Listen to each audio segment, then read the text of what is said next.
Farid DMS Debat, bonjour. Bonjour Carl Zero. Alors tu es d'abord le réalisateur de Maroc, l'innocence sacrifiée, qui est un documentaire qu'on peut voir en ce moment sur Carl Zero TV. صافي ومن بعد وليت ندخل عليا رجال اخرين تيدخلهم عليا وتيديروا لي بحالو علاش فاش يدخلهم عليا تا هو تيشدوه ها باش يشدوني انا صافي ودخل عليا 5 واحد خدام معاه علاش هو السادس واحد خدام معاه تا هو دار ليا بحال هادشي فما تيجيب شي واحد تيديروا ليه هادشي عا باش يديروا ليا انا.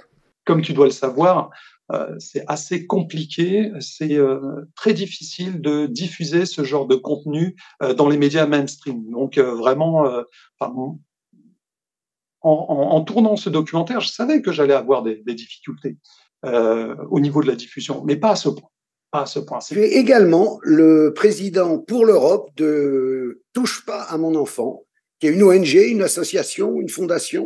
L'ONG, donc l'organisation non gouvernementale marocaine, qui elle a été créée par Najet Anouar en 2004. Il faut savoir que cette femme, qui est pour moi vraiment exemplaire, a été la première femme véritablement au Maroc à, comme qui dirait, briser les tabous et on va dire parler publiquement du problème de la pédophilie au Maroc. Farid, monsieur Ayoub vient de nous rejoindre. Alors, en quelques mots, est-ce que tu peux résumer ce qui est arrivé à ces 2 enfants? Ayoub, c'est une histoire particulière que Touche pas à mon enfant, donc au Maroc, a pris en charge. C'est un papa qui a découvert, par le témoignage de ses 2 enfants qui étaient petits, ils ont été abusés à plusieurs reprises sur plusieurs années par des amis de leur mère. Donc au moment où Ayoub était pas dans le domicile conjugal, familial, lorsqu'il travaillait en dehors de la ville, apparemment la mère organisait des parties fines avec des adultes et les adultes justement abusaient de ces enfants. Mais au-delà de ça, il semblerait que les enfants ont été témoins de rites un petit peu bizarres, on va dire des rites sataniques. Voilà. Et donc pour nous, cette problématique cette affaire qui pour moi est ahurissante, dépasse l'entendement, mérite d'être suivie, mérite d'être médiatisée, et ces 2 enfants, ces 2 jeunes garçons méritent d'être soutenus, le papa également, voilà, parce que c'est une famille brisée, comme tu peux l'imaginer. Et nous, au niveau de Touche pas à mon enfant, on le soutient à 200% sans aucun problème. Et on espère véritablement que son affaire prendra de l'ampleur au niveau médiatique. D'ailleurs, je te remercie sincèrement, Carl, de pouvoir justement en parler là, lors de cette interview. C'est très important parce que à chaque fois qu'on parle de réseau, on nous dit que ça n'existe pas. Et quand on parle en plus de pratiques sataniques, on nous dit que ça n'existe pas. Et là, monsieur Ayoub est là pour témoigner du contraire, puisqu'il s'agit de ses propres enfants. On va lui donner la parole. Monsieur Ayoub, bonjour. Bonjour, monsieur Carl. Bonjour, monsieur Farid. Là, si j'ai bien compris, vous êtes en appel contre les prédateurs de vos 2 enfants, qui précédemment ont été condamnés, mais pas à des peines qui vous paraissent suffisantes. Est-ce qu'on peut déjà rappeler les faits, ce qu'ils ont fait endurer pendant des années à vos 2 petits-enfants? Mes 2 enfants m'ont raconté des choses que je ne croyais pas au début, parce que avant, ils m'ont parlé des gens qui faisaient des danses. Pour eux, les danses, c'était des orgies, des possessions, faisaient des sexes hommes entre hommes, femmes entre femmes. Ça, je n'ai pas compris, moi. Avant, ils appelaient ça comme des danses. En arabe, c'est comme des appellations pour les dessins animés. Ils me disaient, Raqsat al-Arnab, c'est la danse du lapin, la danse du râteau, la position de l'araignée, etc. J'ai compris qu'il y avait de l'adultère, des orgies, Il me parlait aussi d'opérations de trafic de drogue. Donc, j'ai déposé la plainte. C'était la première plainte, je l'ai déposée le 24 août 2020. Donc, j'ai laissé mes enfants ici parce que j'habite à Nadour et les faits se sont déroulés à Tanger et aux environs. Donc, je suis retournée, Monsieur Karl, j'ai pris mon enfant qui avait à l'époque 8 ans et son petit frère qui avait 6 ans. Je lui ai demandé pourquoi vous ne m'avez pas dit tout ça au début. Il m'a dit, j'avais peur pour toi, papa, j'ai été menacé avec une arme. Donc, ça a commencé avec la menace avec une arme. Donc, j'ai décidé de ramener mon enfant chez un psychologue qui m'a confirmé que mon enfant souffrait d'angoisse et nécessitait un suivi psychologique. À partir de ce moment, à chaque fois que je ramenais les deux enfants chez la psychologue, elle me racontait des trucs bizarres. Il me disait, papa, tu sais, maman, elle mangeait des excréments. Maman, elle faisait ça, des trucs que je ne comprenais pas. Le jour, après 2 mois, le petit qui avait 6 ans et demi, il me dit, papa, tu vois, le monsieur, c'était un policier, il prenait son zizi et me faisait derrière et commençait à danser. À la fin, il a fallu pisser sur moi, son urine était très chaude. J'ai compris que c'était un abus sexuel.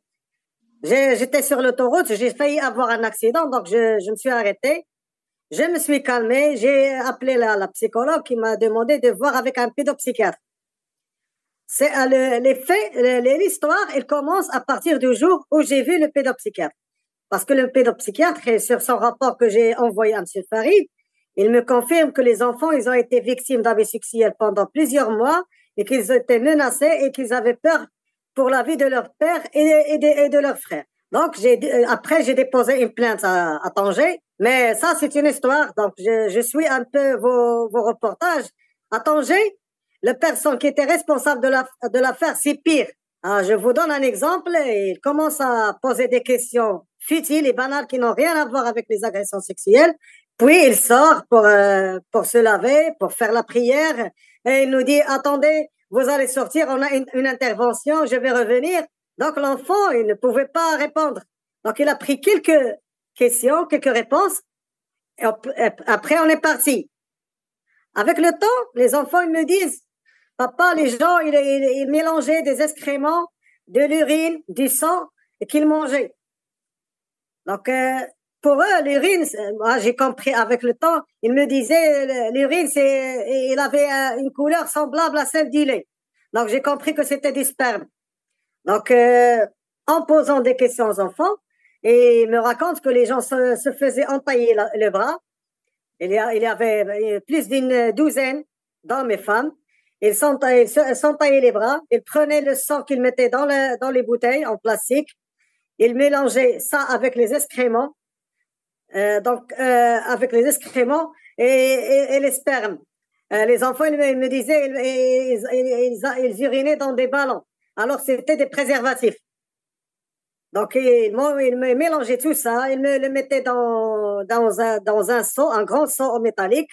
Puis, ils prenaient chacun un petit seau, ou bien à partir du grand seau, ils buvaient ce mélange-là avec des pailles. Il me disait, je vais vous dire quelques... Il me disait que les gens, ils avaient des chaises roulantes avec comme une sorte de toilette. Ils avaient 6 chaises. Ils faisaient leurs besoins dans ces chaises-là. Et après, ils mélangeaient, ils mangeaient ça. Ils faisaient des prières, la prière dans la toilette. Ils partaient par binôme. Il y avait un homme, une femme. Ils allaient au niveau des toilettes, des cafés, qui sont donc dans plusieurs cafés. Ils ramassaient les papiers hygiéniques usés qu'ils léchaient à la maison ou bien dans d'autres lieux. Mais le pire, Monsieur Karl, c'est quand l'enfant m'a dit, tu vois, papa, j'ai vu des corps humains. Moi, j'ai cru que c'était des poupées, des mannequins. Il m'a dit non, papa, il prenait un corps des enfants, il prenait une partie des fesses avec laquelle il préparait des barbecues. Oh. Donc, tu vois, ils sont à côté de moi. Mais ils ne comprennent pas en français, mais les détails, c'est eux qui les connaissent. Moi, j'arrive. Pour vous dire, Monsieur Karl, mes enfants, ils ont enregistré 472 audios que j'ai envoyés à Monsieur Farid. Et si vous leur posez une question sur n'importe quel audio, ils vont répondre avec le détail. Ils connaissent telle personne qui dort avec telle personne, les gens qui les ont agressés, ils étaient des homosexuels. Les femmes, ils dormaient entre femmes. Ils obligeaient les garçons à prendre les organes génitaux des agresseurs. Et ils me disaient que, papa, tu vois, quand tu venais chez nous, il y avait l'amant de maman, un certain Abdeslam, et c'est un baron de la drogue. Il avait des épées. Il nous disait, si vous dites n'importe quoi à votre père, je vais lui couper le bras. Et prenez un bras, je sais pas où ils ont trouvé ces corps-là. Il coupe le bras du corps. Donc les enfants, moi je n'ai jamais fait attention aux comportements anormaux des enfants parce qu'ils insistaient pour que je dors avec eux. L'enfant qui a maintenant 8 ans, il faisait ses besoins sur lui alors que je lui ai déjà enlevé les couches, mais j'ai jamais vu des trucs pareils. Beaucoup de choses. Et il mettait l'étoile de David sur le sol avec des chandelles. Combien de chandelles? 5-6 chandelles qu'il mettait aux extrémités. La maman qui était, je pense, la gourou, je sais pas comment il faisait ça, il s'agenouillait, il pratiquait du sexe, il faisait l'amour sur l'étoile, ou bien il se masturbait. Là, l'enfant, il ne comprend pas ce que ça veut dire masturber, mais il dit, même parfois, il me dit, maman, il faisait des trucs bizarres avec les vides. C'est comme s'il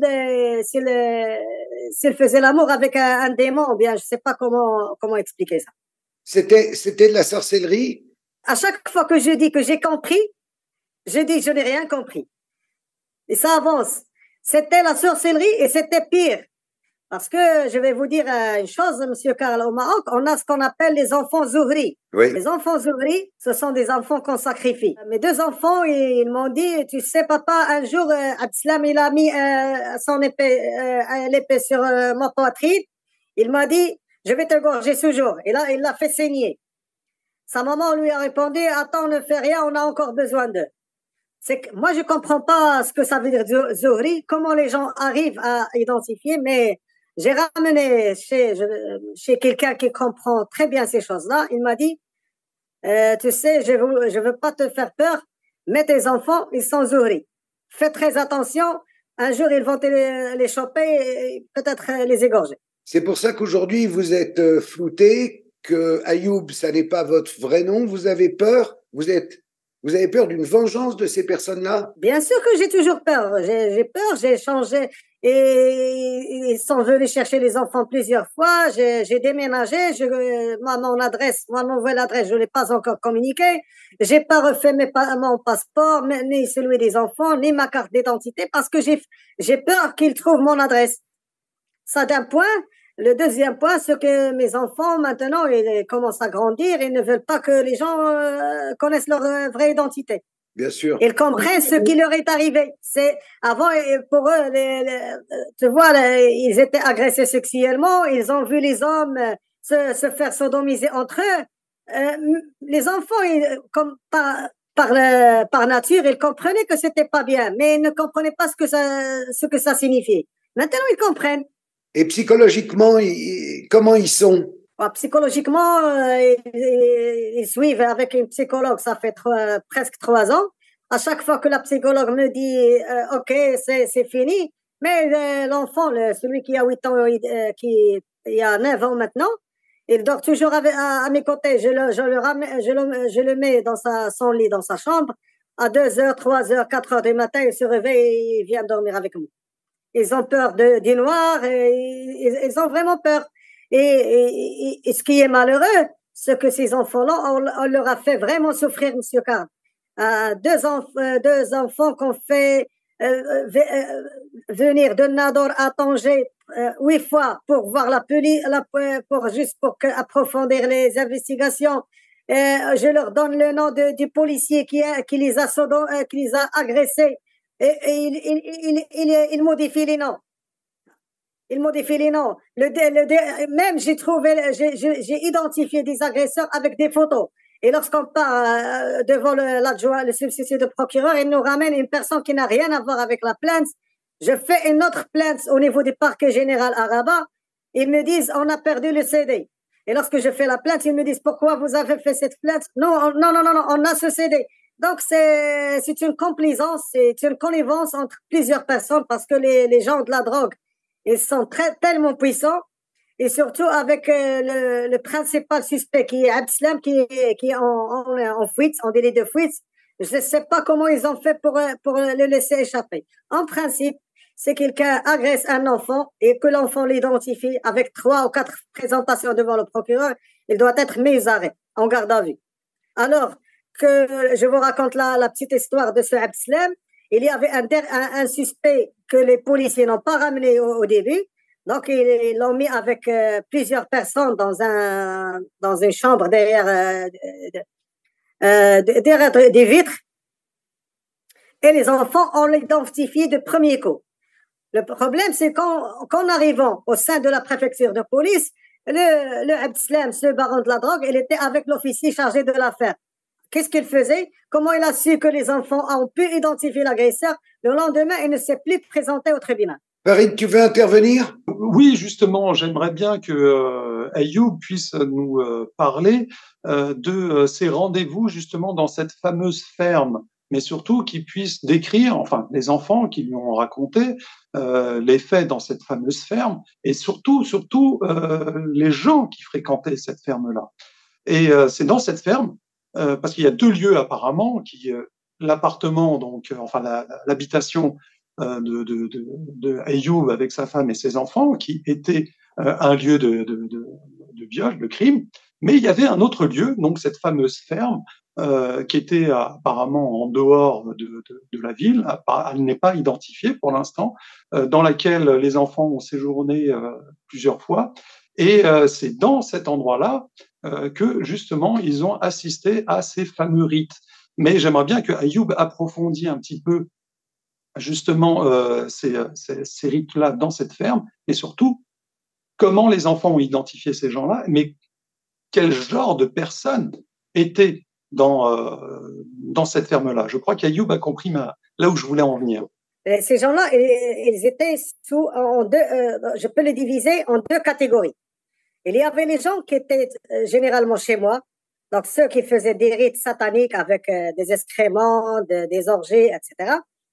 Mais des fois, les enfants, ils étaient drogués et on les emmenait dans un lieu isolé qui n'était pas dans un milieu citadin. Donc, ils étaient à l'extérieur de la ville.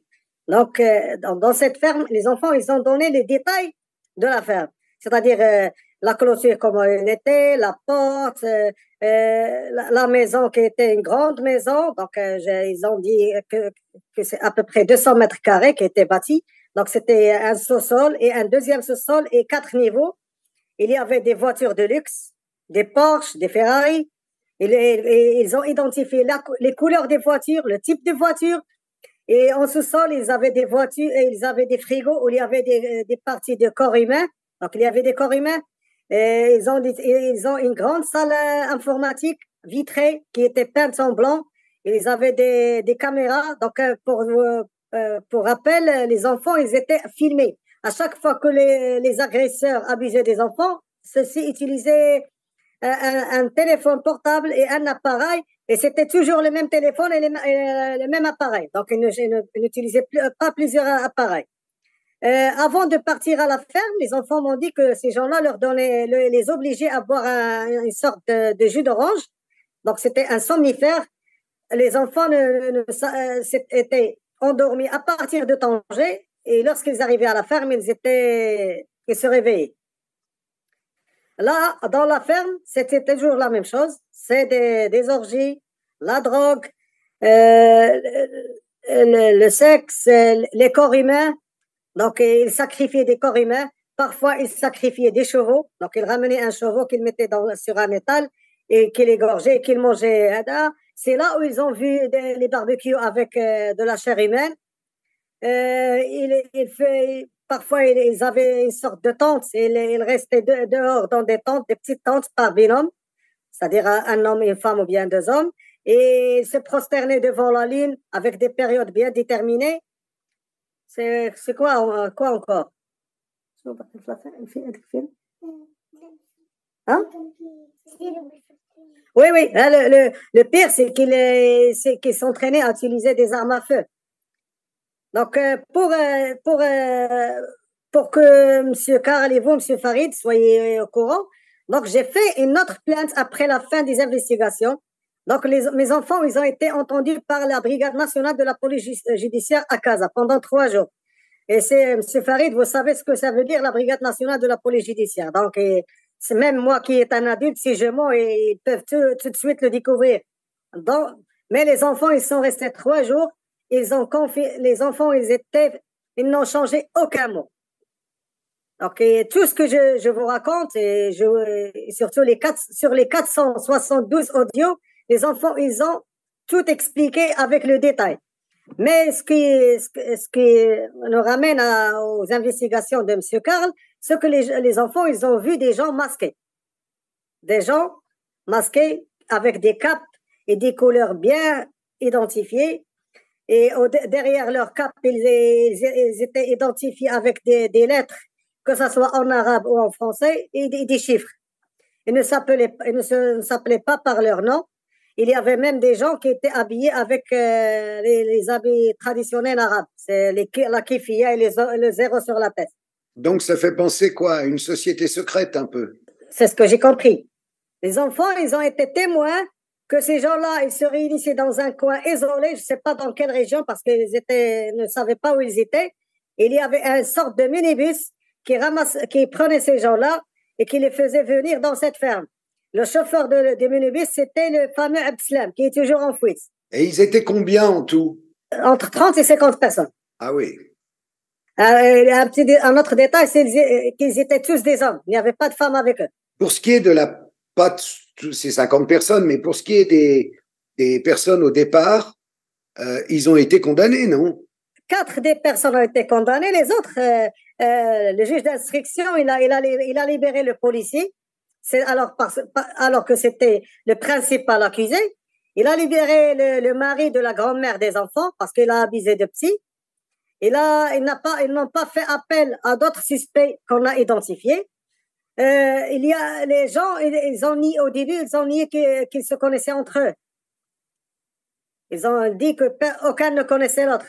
Il y avait un témoin, une femme, qui a témoigné que ces gens-là se connaissaient entre eux et qu'il y avait une relation entre eux. Là, ce témoin-là, il est mort juste après avoir mis un bébé au monde. C'était le 17 février 2022. Mais je doute fort que cette femme-là soit tuée parce que sa mère, elle a voulu avoir le rapport d'autopsie de médecin à Tanger. On ne lui a rien donné. Et ça reste un point d'interrogation. Est-ce qu'elle a été tuée? Est-ce qu'elle est morte naturellement? Personne n'a cherché à savoir. Aujourd'hui, vous faites appel? Oui, je fais appel. Toujours contre ces personnes-là ou vous voulez qu'on entende à nouveau le policier et tous les autres? Chaque fois, on reporte parce que le policier ne vient pas au tribunal. Mais la partie adverse, il essaie d'embrouiller l'affaire. Et de me dire que ça, c'est suffisant, on a 11 ou 12 personnes, pourquoi faire venir le policier? Autre point, M. Karl, c'est que le juge d'instruction, moi j'ai déposé plainte contre 15 personnes, il a pris 6 ou 8 des personnes que j'ai accusées d'avoir abusé ou bien assisté aux abus contre mes enfants, et les a fait comme témoins. J'ai jamais vu un témoin, un accusé devenir témoin. Ça veut dire qu'il y a une forme de laxisme et de protection au sein de la justice, comme on le voit d'ailleurs également en France. Le pire, ils nous ont appelé le 5 avril 2021 pour que les enfants puissent identifier les agresseurs et les confronter. Donc, ils ont confronté leur mère, leur grand-mère, la bande qui faisait partie de la bande, le baron de la drogue, et une autre personne, c'est un entrepreneur qui aussi faisait partie qui a agressé mes deux enfants. La loi marocaine stipule que lorsque vous confrontez ces gens-là au niveau de la police judiciaire, le lendemain, on vous présente chez le procureur. Alors moi, on a été présenté le 5 avril. J'ai attendu avril, mai, juin, juillet, jusqu'à soit parti au tribunal de Tanger. Le mois de novembre, ils m'ont dit non, on attend de trouver un certain Rachid Moutlamot. Si vous voulez qu'on les présente, qu'on les diffère, on va les différer le mois 11. C'est une sorte de laxisme que j'ai jamais vu, ni lu, ni entendu ailleurs. Ça reflète bien un petit peu ce que j'avais dit au départ. C'est-à-dire que les lois existent. Mais ensuite, c'est le bon vouloir des gens qui investiguent et puis ensuite qui jugent derrière, qui posent problème. Au-delà de ça, c'est aussi, il y a une problématique que je relève aussi dans mon documentaire, c'est le fait de ramener à chaque fois les enfants lors des investigations, toujours, et c'est une torture. C'est-à-dire un enfant, il est traumatisé déjà par ce qu'il a vécu, mais lorsque il y a investigation au niveau de la police, notamment les 8 allers-retours dont Ayoub a parlé, plus les 3 jours à Casablanca, prouve bien que comme quoi on ne peut pas faire subir ça à des enfants de cet âge-là. C'est pas des adultes. Donc on rajoute en plus du mal-être des enfants une autre charge mentale, une autre charge psychologique qui serait intéressant justement de réformer. Pourquoi pas enregistrer les témoignages des enfants et faire circuler ce témoignage. Et s'il y a besoin de précision sur les questions, eh bien les préparer après avoir fait visionner à l'ensemble du circuit d'investigation et de justice les vidéos. Et si à partir de ça ils ont des points supplémentaires, eh ben on rappelle une deuxième fois l'enfant pour s'exprimer encore devant la caméra et on s'arrête là. Mais là ça devient du délire. 8 fois on entend les enfants, plus 3 jours d'investigation, enfin derrière d'interrogatoire, je veux dire, c'est impensable. C'est la même chose. C'est la même chose en France. Oui, mais ça les victimes d'endroit en endroit. Oui. Il y a des juges différents, il y a des psychologues différents, et ça n'en finit jamais. Et ça épuise les victimes, évidemment. Justement. Et c'est ce genre on va dire, de fait, de façon de faire. Qui décourage les victimes justement à se défendre, parce que on a l'impression que ce genre de parcours du combattant est mis délibérément en place pour décourager les plus fragiles. Déjà, ils sont fragilisés par leur statut de victime, mais en plus de ça, on leur met encore la tête sous l'eau avec un process complètement effarant. Donc, c'est là-dessus qu'il faudrait réformer le système justement de prise de témoignage des victimes au Maroc, comme tu l'as si bien dit, en France également. Monsieur Ayoub n'est pas découragé du tout, il va aller au bout, je le sens. C'est pas 8 fois, Monsieur Karl. Ils sont partis à la police 6 fois. 8 fois au tribunal avant le premier jugement. Et actuellement, on va partir pour la 8e fois lorsqu'on a fait appel. Pour la psychologue, on a une 20aine de fois. Donc, on est obligé de voyager parce qu'on n'a pas de psychologue qui est spécialisé dans ce domaine ici, en cette ville. Et pire, c'est pas question d'enregistrer, Monsieur Karl, Monsieur Farid. C'est que lorsqu'on a une personne ou bien un responsable qui a une certaine connivence et une complaisance avec les accusés, il ne pose pas de vraies questions. Tu sais, l'enfant, il lui dit, j'ai été abusé, il donne le détail du zizi des mecs qui les ont abusés, il lui dit, qui a fait, lorsque ce monsieur était en train de t'agresser, qui fermait la porte? Que faisait ton frère?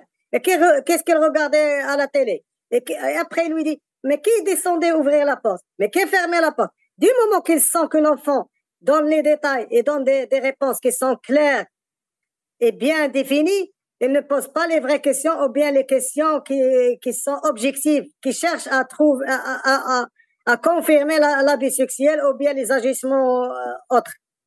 En plus, il y a un responsable au niveau des tribunaux qui à chaque fois, il veut écrire. Si la personne n'est pas bien instruite ou bien ne comprend pas, il peut t'écraser. Il te dit, non, les enfants n'ont aucune trace. Les traces des abus sexuels, elles restent 20 ans.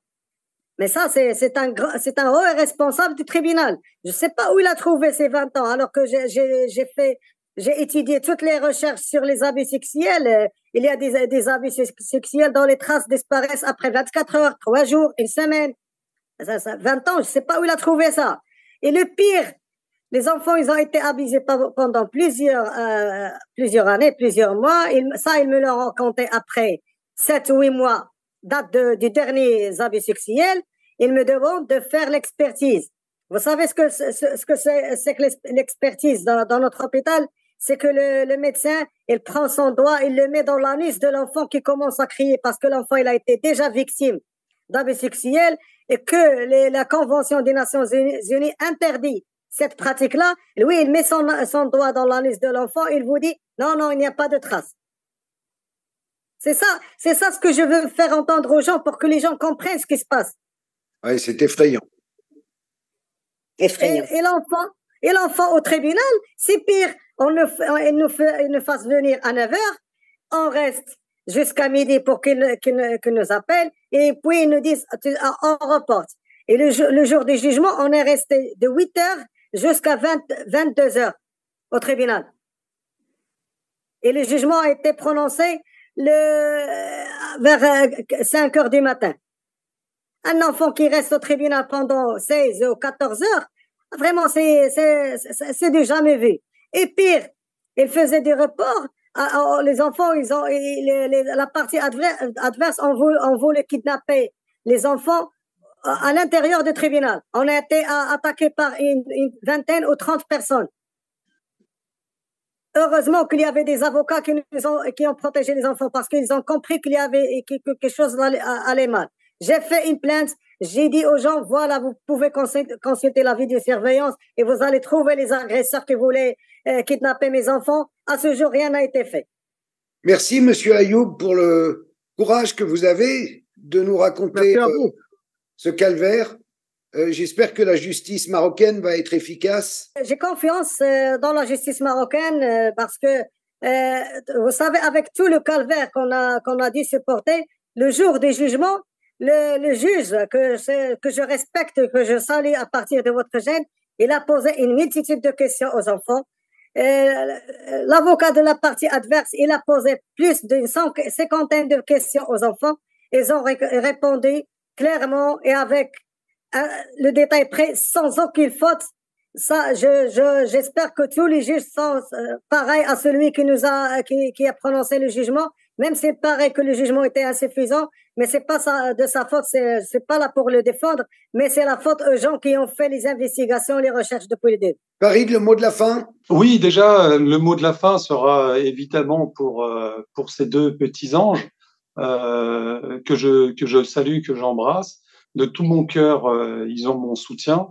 Il faut pas les oublier, il faut les soutenir. J'espère qu'à travers ce témoignage sur ta chaîne, Karl, il y aura un élan de soutien pour Ayoub et pour ces deux petits anges, parce que sincèrement, à travers ce témoignage, il y a une multitude malheureusement d'autres affaires qui restent dans l'ombre. Mais bon, on peut pas me faire la lumière sur toutes ces affaires. Donc, soutenir celle-là, déjà, ça sera, comme qui dirait, montrer qu'on reste pas insensible à ce genre de situation, à ce fléau qui gangrène tous les pays dans le monde. C'est pas spécifique au Maroc, comme j'ai pu le dire à plusieurs reprises. Et merci en tout cas, une nouvelle fois, Karl, pour donner la parole aux victimes, donner la parole à ceux qui essayent d'œuvrer pour justement mettre en lumière ces situations. Et merci encore pour ta plateforme et pour ton courage, pour la diffusion de tous ces films, ces reportages, ces interviews qui dénoncent véritablement ce fléau qui est la pédocriminalité, la pédophilie. Et je remercie également Ayoub, courage à lui, courage à sa famille, qui se reconstruisent tous les trois bien comme il faut. Et je remercie le petit mot de la fin, je remercie Najat Anwar, donc la présidente de Touche pas à mon enfant, qui œuvre, elle, vraiment incroyablement bien au Maroc et qui essaye vraiment de faire bouger les lignes et de changer les mentalités. C'est pas facile, c'est très compliqué à s'y attelle tous les jours et j'espère que par rapport aussi à ce report, enfin cette interview, on pourra lui témoigner beaucoup de respect, beaucoup de courage, parce que grâce à son travail sur plusieurs années, elle a réussi à faire changer un petit peu, à faire évoluer, on va dire, les mentalités au Maroc, et surtout à secourir énormément de victimes. Mais c'est pas fini, il y a beaucoup trop de victimes et pas assez, malheureusement, de moyens mis à disposition pour que cette ONG puisse travailler convenablement. Donc courage à ma sœur Najat et courage à toutes les victimes. Merci encore Karl. Merci Ayoub et bisous aux enfants. Merci à tous. Merci.